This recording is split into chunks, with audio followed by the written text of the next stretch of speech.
Hello, I am back. So it looks like I'll be continuing the series where I react to various forms of rage bait on the internet. I feel like rage bait has become my go-to brain rot. I suppose it's better than that Gen Alpha brain rot. This morning? What time? Around 6-7. 6-7! Oh, hey, Annie, ladies. Did you guys do your homework last night? I tried to, but I got stuck on problem 6 and 7. 6-7! Hey, Eric. I know, Butters, I know. Don't do it to me. It's too funny. But I just did a 6-7 with Annie and Megan at the same time. Yeah, 5 minutes ago I snuck up on Wendy and totally 6-7'd her from behind. Wow. Hey, Scott, how's your diabetes, man? My diabetes? Yeah, what's your A1C at? 6 point something. 6-7! Oh my god! So fucking funny! This video I'll be reacting to is of a TikToker's grocery haul. This TikToker bought 37 pizzas. Yes, you heard that right. And it seems like everybody has been having a field day about it, so it looks like I'm gonna join in on the party.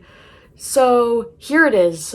And before I get into the reacting, I just want to explain, if part of my face looks swollen or a little weird, it's because I had a cavity filled a couple days ago, and they injected, I think, Novocaine with this huge-ass needle that was like almost a foot long, and the dentist just shoved it all the way in there, and this side of my mouth has been swollen, numb, and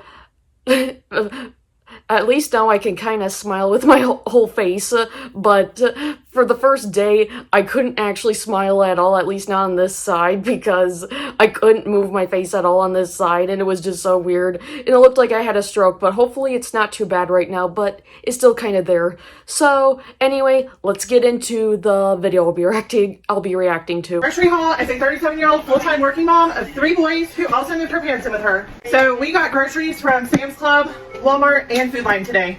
And I'm not going to separate it, I'll just tell you the individual totals at the end. So we got 1, 2, 3, and 4 big boxes of Cinnamon Toast Crunch. So this is like the 2 bags in 1 boxes, because Brantley and Bryson both eat this, and this is going to last us for 2 weeks. So right off the bat, we have Cinnamon Toast Crunch, and she says that this huge box is for her 2 sons, whom she named, and she indicated that they are going to eat it all up within 2 weeks. Do they have that for breakfast, lunch, and dinner? Or do they just have like an insane, absurd serving of it for breakfast every morning? 1 serving is 33 grams of carbs. But let's face it, these kids are not having just 1 serving. I'm gonna guess that they probably have at least 4 times the serving size, which would be 132 grams of carbs, and over a third of that is just from added sugar alone, and we're not even counting anything else here. Bryson both eat this, and this is going to last us for 2 weeks. So we got a big box of popcorn, some paper plates, and she has that shitty instant microwavable popcorn. She could just get an air popper and pop her own popcorn, or she can just get a decent brand without a bunch of seed oils and additives. some sugar, a big thing of paper towels, some muffins. We got 3 of these Sunny Delights. One's already been put up in the fridge. We got some 2-bite brownies. These will be gone in like a couple days. Sugar, muffins, Sunny D, and brownies. Literally just sweets and no nutritional value. I can't say I am impressed by anything here. If her kids keep eating this way, I'm willing to bet they'll have diabetes by the time that they're in their 20s. Mama, may I have cookie? No, Diabito. Roll back to kitchen. Oh. Everyone at this house likes one besides me. Cream cheese. Yeah, right. Why the fuck you lying? Why you always lying? Oh my god, stop fucking lying. Oh. Cream cheese. A 36 pack of Hershey bars. These will come in good for our movie nights. A huge thing of chocolate bars? Were the brownies not enough? We got 37 of these pizzas. These are the pepperoni pizzas that Brayden, like, that's all he eats pretty much. We got all they had. 37 pizzas? I had to replay that scene so many times to make sure I was hearing myself correctly. But wow, 37 pizzas. And she says it's for this one son in particular, as she remarked, that's all he eats. So, 37 pizzas. He's having a minimum of 2 pizzas a day because she remarked that he'll finish it all in 2 weeks. There's 14 days in 2 weeks. 2 times 14 is 28. So he's having a minimum of 2 pizzas a day over 2 weeks. Holy shit. I'm going to give her the benefit of the doubt and say that the other 9 pizzas are probably extra pizzas that her parents or her other sons ate. I know, I got wishful thinking, but I gotta give her the benefit of the doubt here. That is still way too much pizza for one child to be eating, way too much saturated fat and empty calories, and I've heard some remark that her son may be on the autism spectrum, and I can see why some might consider that conclusion, because having a limited diet can be a common occurrence for certain autistic individuals. I don't know for sure if this lady's son has autism. I don't know this lady well at all. She doesn't exactly visit my house all that often. Nonetheless, I do acknowledge that limited diets can be common among individuals with autism. Many on the spectrum have what's called food aversions, where they can only bear to eat a very limited number of foods due to smell, appearance, taste, or texture of the food. So they can only eat a very limited number of things. Or sometimes it's a routine fixation, whereas it's not necessarily because that's the only food that they like, but it's just part of a routine that they have to have, since many individuals with autism have certain rituals and routines that they have to engage in a daily basis because it provides a sense of familiarity, and many on the spectrum have an insistence on sameness, so this may lead to them eating the same thing every day just because it's something that they can always expect to be the same, and the more things that they can leave the same day in and day out, the more comfortable that they feel. Although I am on the spectrum myself, so I do understand sensory-related food aversions, there are still to this day certain foods that I won't dare go near with a 10-foot pole. I can honestly say I would rather shit in my hands and clap than eat tuna. But despite any challenges I may have, I still do make an effort to eat healthy, and it appears to be that it's been paying off. I have lost 55 pounds since September 2024. Although my diet is not perfect, and it does still have room for improvement, the overall point I'm trying to make is that even those with autism, sensory issues, and other challenges can and should still try to be healthy. And I'm not saying that anyone with food aversion should try to force themselves to eat food that will make them vomit, but what I am saying is sometimes you do have to push yourself outside your comfort zone a little bit. You can't just succumb to your challenges and just let that rule your whole life. And as for parents, I get that just letting them go hungry does not work for autistic children. So my advice to such parents who have a child with food aversions, I'd recommend just try to present them with different foods. Don't try to force them into eating it. Just simply present it to them.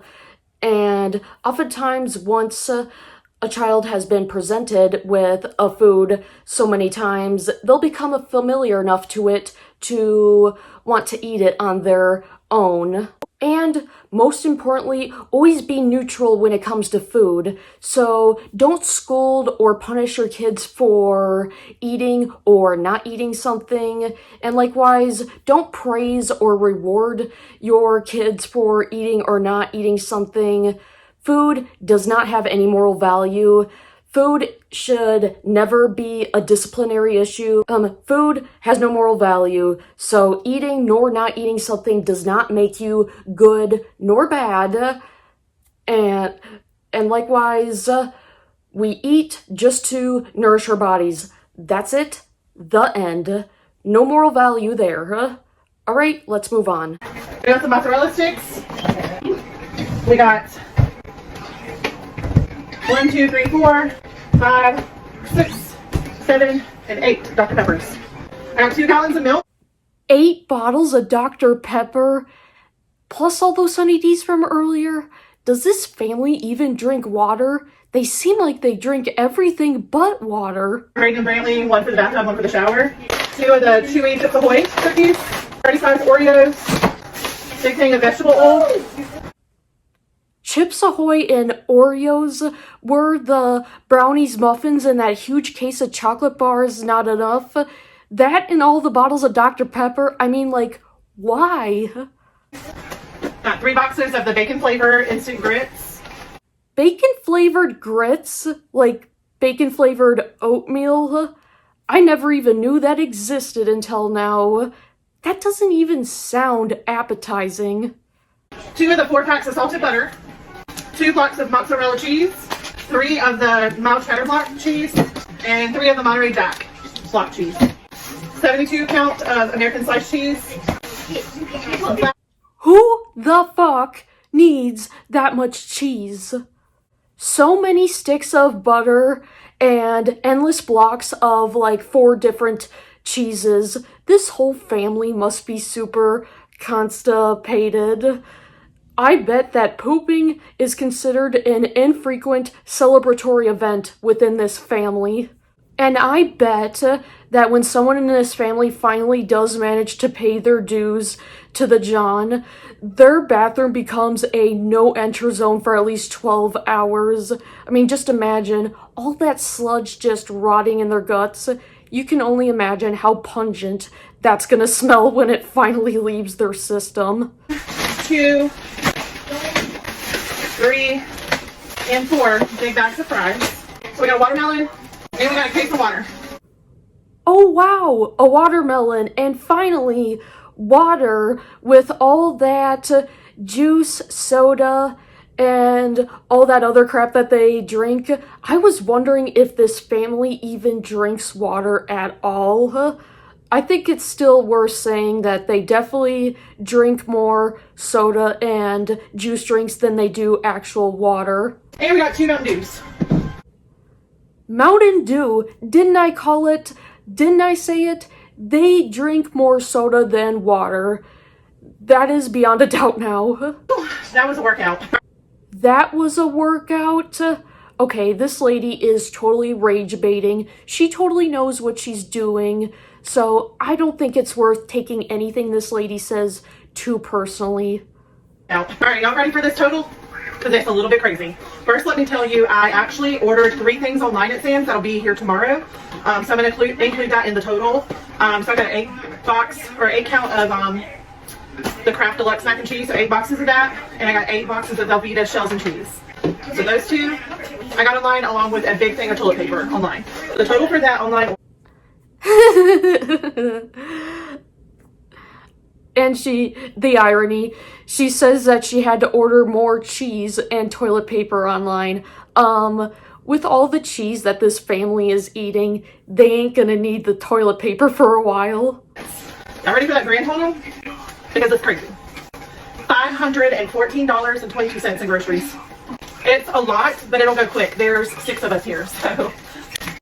Okay, so all that money that she spent, she could have spent that on much healthier food. To say eating healthy is too expensive is a very lame excuse. You don't have to be filthy rich to afford healthy food. If this lady can spend $600-something on junk food and snacks, she can afford produce and ingredients to make a home cooked meal. A lot of the people who say that eating healthy is too expensive oftentimes are the same people who have no problem wasting money on delivery services like DoorDash, which are not cheap. Such services take a lot of extra delivery fees and service fees. So if you can afford to waste money on DoorDash, you can afford to buy some organic foods. You don't have to buy organic all the time to be healthy. Even buying conventional produce and conventional ingredients is still a lot healthier than processed snacks and instant meals. So, in conclusion, I do think this lady is to an extent rage baiting, so we shouldn't take what she says too personally. This lady has done other food hauls, so expect me to possibly make more follow-ups with her in the future. Adios.